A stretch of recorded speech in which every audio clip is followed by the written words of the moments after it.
Oke, selamat malam semuanya. Selamat datang di channel saya. Dan untuk video kali ini, saya akan memberikan sedikit tutorial mengenai cara menginstal Linux dengan Windows menggunakan virtual machine. Kebetulan video ini saya buat atas dasar dosen saya, karena saya diberikan tugas untuk membuat sebuah tutorial ini sebagai penuntasan tugas akhir saya. Nah, untuk itu langsung saja kita ke videonya.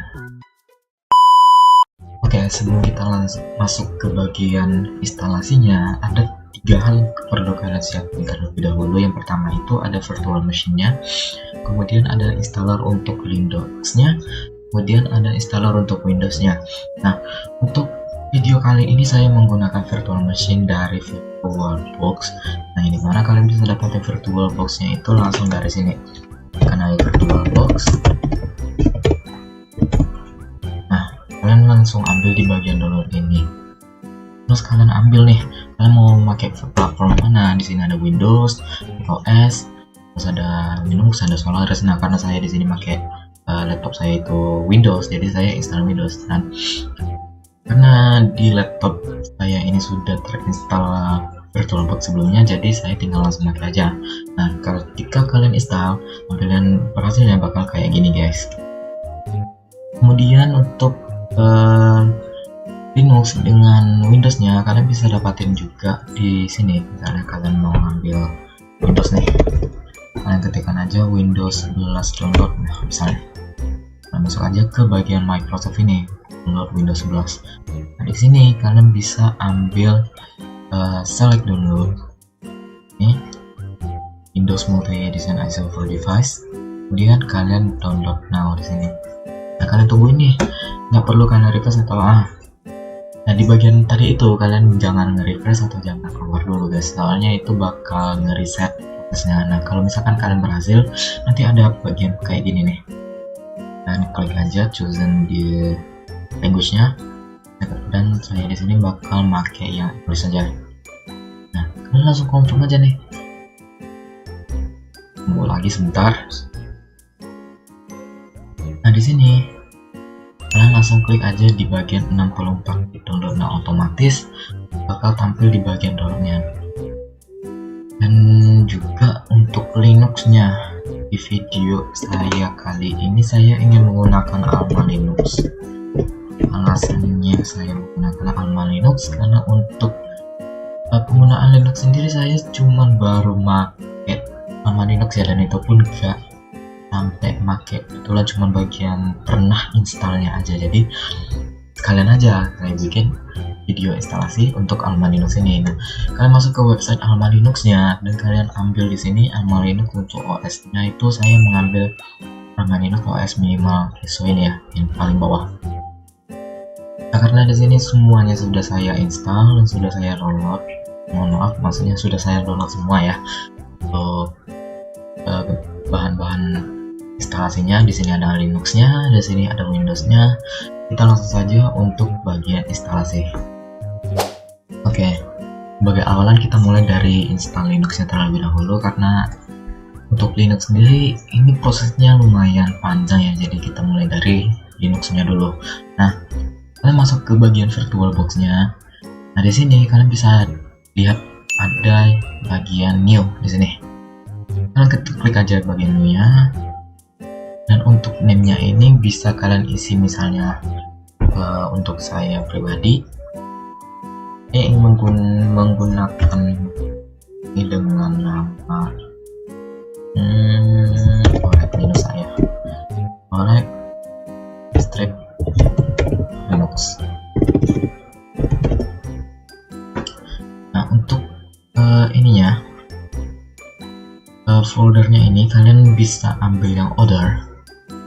Kalian cari nih folder kalian mau meletakin Linux-nya itu di mana. Misalnya kalau untuk saya sendiri mau ngambil di data D project, kemudian masuk ke bagian sini, misalnya nih ya, saya boleh tambahin folder baru, karena ambil Linux. Nah, saya select folder di sini. Nah, untuk ISO-nya tadi kalian pilih ISO-nya itu ngambil di mana. Nah, kalau misalkan kalian ada naruh isunya itu di tempat tertentu, kalian ambil aja bagian orderan ini, terus pergi ke folder tempat kalian nyimpan Linuxnya tadi. Nah, di sini saya pergi ke bagian D dan project dan OS record. Nah, saya ambil bagian Linux minimal hasilnya tadi. Open. Udah tuh. Untuk type-nya ini kalian biarin aja, versionnya juga kalian biarin aja. Nah, kalian masuk ke bagian sini. Ini username-nya kalau bisa kalian ganti aja ke bagian root. Nah, untuk passwordnya juga kalian ganti aja kalau bisa ya, takutnya kalian kelupaan gitu. Dan kalau misalkan kalian lupa, ini proses untuk ngebalikin itu lumayan ribet, jadi saya sarankan untuk ganti aja passwordnya. Di sini saya pakai root dan passwordnya juga root. Mungkin root 123 ya. 23. Nah, kemudian di bagian hardware-nya nih. Nah, di sini ada base memory. Nah, kalian bisa otak-atik sendiri ya untuk kapasitasnya berapa dan untuk CPU-nya juga berapa. Nah, kalau untuk saya, karena saya pernah memakai ya, dan di sini ya ingin menggunakannya itu sekitar 40.000, berarti sekitar 4 GB ya. 40.000. Ya mungkin segini deh. Mungkin bisa dinaikin lagi.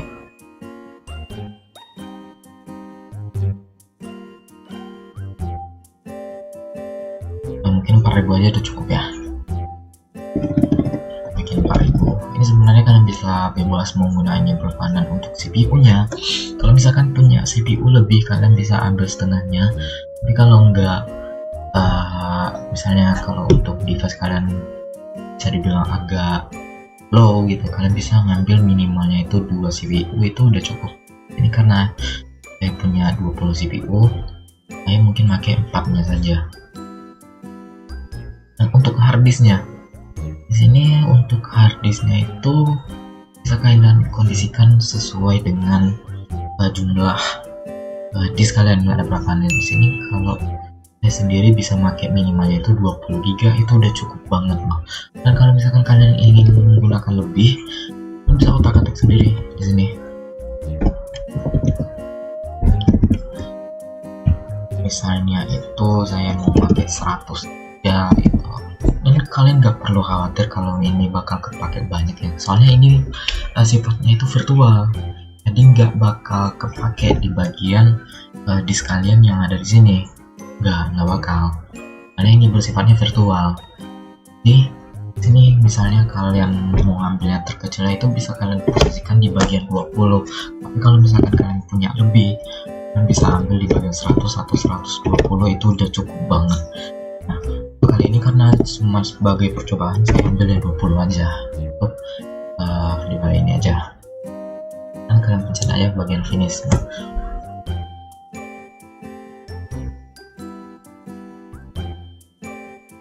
Di sini kalian udah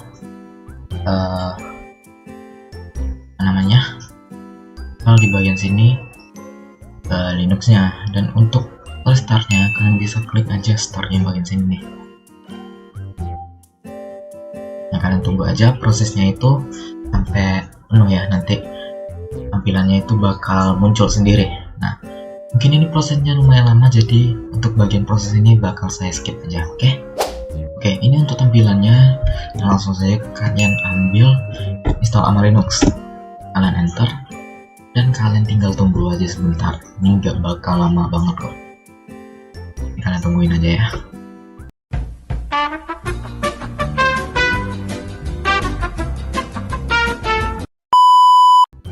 Nah, setelah bagian proses yang tadi, tampilannya bakal muncul kayak gini.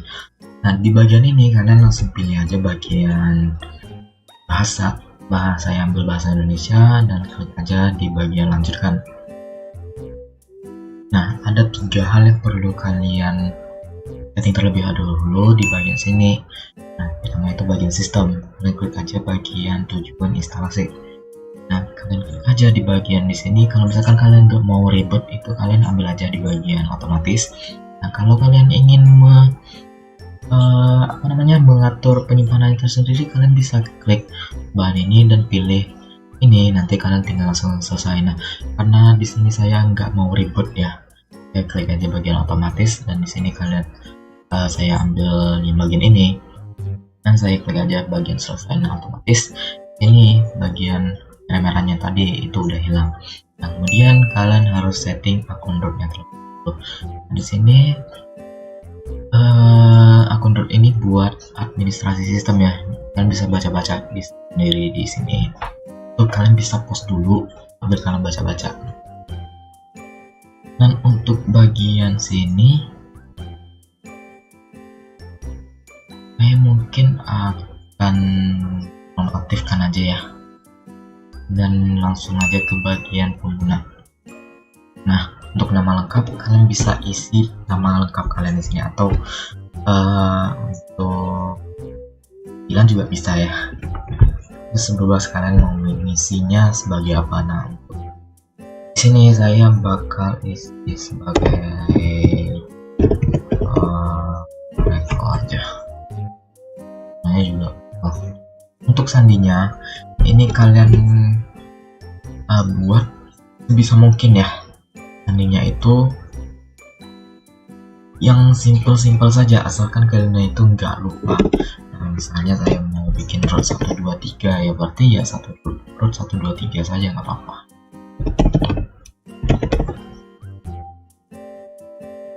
Kalau misalkan kalian mau bikin sandi yang agak strong gitu, yang lebih kuat, itu saya sarankan untuk mencetaknya di memo atau di notepad ya, biar nggak kalian lupa. Soalnya kalau kalian lupa sekali aja itu bakal ribet banget nantinya. Nah, di sini sudah saya bikin nama penggunanya. Untuk sandinya juga harus 1 2 3, konfirmasi sandinya juga 1 2 3. Langsung saja kalian klik bagian selesai di sini. Nah, di sini bagian mulai instalasinya bisa kalian klik langsung ya. Nah, ini tinggal kalian tunggu aja sampai proses instalasinya selesai, dan mungkin bakal memakan waktu lumayan lama. Jadi untuk bagian ini bakal saya skip aja sampai ke tampilan berikutnya. Oke, setelah makan waktu yang cukup lama ya, dan ini untuk tampilan instalasinya itu selesai. Nah, kalau tampilan kalian juga sama seperti ini, langsung saja kalian boot ulang sistemnya. Ini di bagian kanan bawah. Kita perlu nunggu lagi ya. Oke.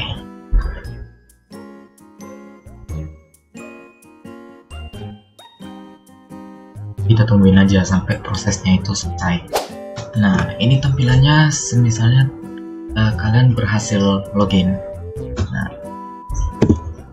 Nah, di bagian login di sini kalian bisa klik juga username-nya itu tadi Oracle ya, Oracle, dan untuk passwordnya itu adalah root 123. Nah, di sini kalau misalkan kalian udah tampil bagian gambar dolar itu, selamat, kalian sudah berhasil untuk instalasi Linux-nya. Dan untuk proses instalasi Linux-nya mungkin cukup ini dulu, dan kita langsung ke bagian proses instalasi Windows. Oke, untuk bagian Windows masih di tampilan yang sama, itu dengan VirtualBox-nya. Langsung klik aja di bagian New di sini, dan kalian bakal ulangin proses yang sama dengan Linux tadi. Nah, ini untuk Windows saya bikin Windows.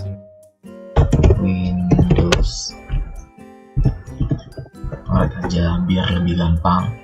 Dan untuk foldernya masih seperti yang tadi. Kalian cari di sini, kalian mau menyimpannya itu di bagian mana. Di sini saya mau ambil di project OS record. Ini saya tambahkan folder itu Windows, dan saya select folder di bagian ini. Dan untuk ISO image-nya juga kalian pilih di mana kalian letakin ISO-nya tadi. Nah, di sini langsung muncul ya. Windows 11-nya kalian open aja. Dan ini nggak usah kalian otak-atik, langsung aja di bagian ini username-nya kalian ganti root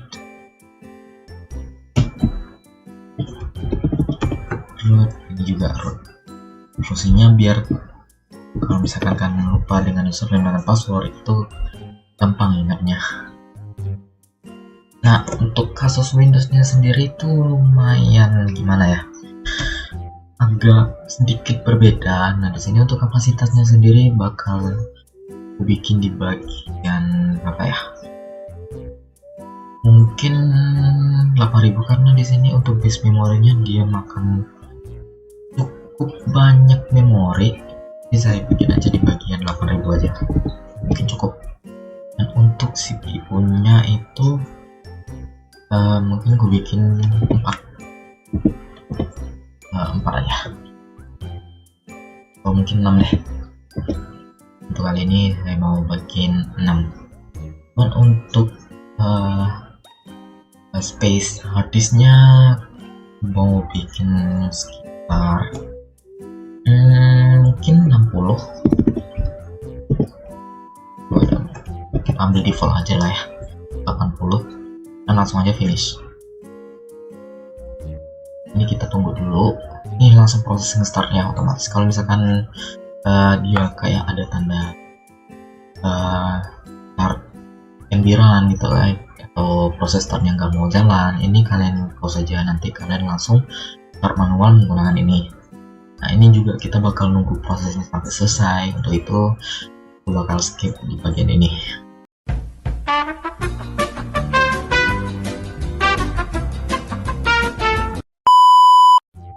Oke, yang tadi itu ada sedikit kesalahan ya, nah dimana itu muncul bagian error, kita minta DVD di situ. Nah, kalian bakal bisa langsung aja di situ klik namanya mount and boot ulang gitu ya. Kalian boot ulang, nanti kalau misalkan ada tandanya press any key, kalian langsung klik aja press any key, nanti tampilan hasil tampilannya itu bakal kayak gini. Nah, di bagian sini karena ini cuma sebagai percobaannya saja, jadi saya nggak punya product key-nya, jadi kalian bisa pilih aja I don't have product key. Ini kita tunggu lagi sebentar.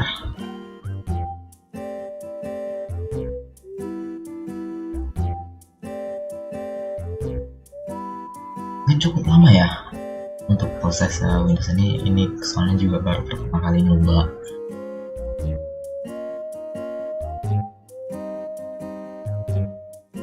Nah, ini instalasinya itu bakal makan waktu ya. Jadi untuk proses instalasi seperti biasa bakal aku skip dan langsung ke tampilan setelah selesainya.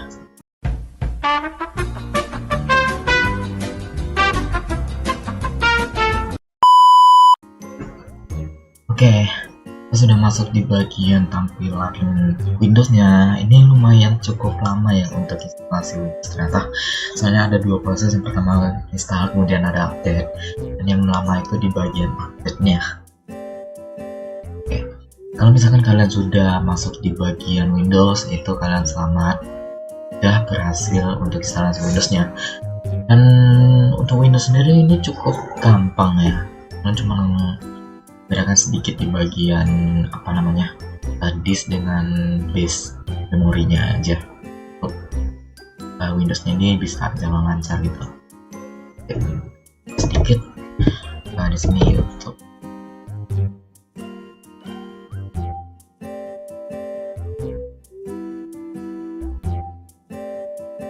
seperti itu. Ini bisa langsung kalian terapin aja di bagian device kalian ya. Nah, silahkan kalian coba sendiri di rumah. Oke, mungkin segitu dulu untuk video tutorial kali ini. Terima kasih yang sudah menonton, dan mungkin mohon maaf ya, soalnya untuk rekaman video ini saya ngelakuinnya itu malam ya. Ini sekitar jam 11.35 itu. Jadi harus umumnya nggak boleh kenceng-kenceng, takutnya orang sebelum kebangun ya. Dan juga ada dari sore saya itu ngomongnya itu agak belibet atau mungkin kele-kele, itu saya juga mohon maaf. Nah, Segitu saja yang bisa saya sampaikan untuk video kali ini. Terima kasih yang sudah menonton. Dan jika kalian suka video ini, silahkan kalian tekan tombol like. Dan jika kalian tidak suka video ini, silahkan tekan tombol dislike-nya.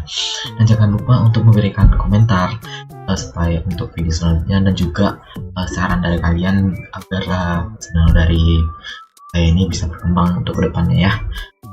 Mungkin itu saja. Sekali lagi saya mengucapkan terima kasih yang sudah menonton. Jumpa untuk di video berikutnya.